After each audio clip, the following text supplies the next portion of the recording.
Tomorrow is chasing new adventures and following them everywhere. Fly Emirates. Hello, tomorrow.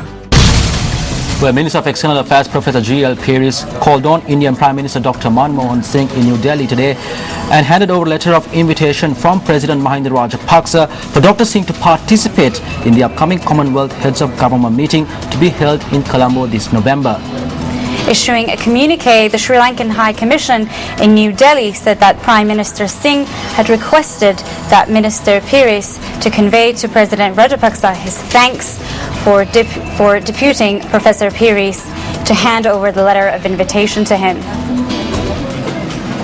Issuing a communique, the Sri Lankan High Commission in New Delhi noted that Minister Peiris informed Prime Minister Singh of recent developments in Sri Lanka, including arrangements that are being made for elections to the Northern Provincial Council on the 21st of September. Describing the process involving the Parliamentary Select Committee and the 13th Amendment to the Constitution, Minister Peiris said that Sri Lanka is in compliance with its obligations and terms of the Indo-Lanka Accord, which includes specific provisions on linguistic and cultural aspects. Professor Peiris had also expressed the view to Prime Minister Singh that the participation of all parties in the PSC process, particularly the Tamil National Alliance, would be useful and that solutions to matters that pertain to people living in Sri Lanka should be found within Sri Lanka. Well, the communique notes that the Indian Prime Minister and Professor Peiris also discussed matters pertaining to the apprehension of Indian fishermen in Sri Lankan waters.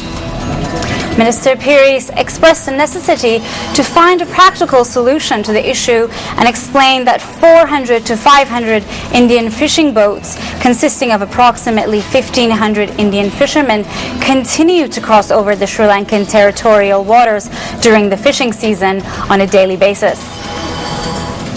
Minister Peiris had also noted that a deterrent mechanism would be introduced, whereby fishermen violating territorial waters would be apprehended, produced in court and charged a fine.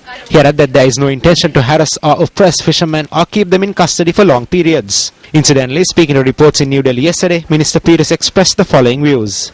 Put in place a procedure that would protect the vital interests of Sri Lankan fishermen in the northern part of the country, because there really is a problem about the numbers of boats that are coming in, the use of nylon nets, bottom trawling. The Sri Lankan High Commission in New Delhi also noted that Minister Peiris held wide-ranging discussion with his counterpart in the Government of India, External Affairs Minister Salman Khurshid. Well, the communique issued by the High Commission notes that Minister Khurshid had accepted an invitation by Professor Peiris to visit Sri Lanka this October.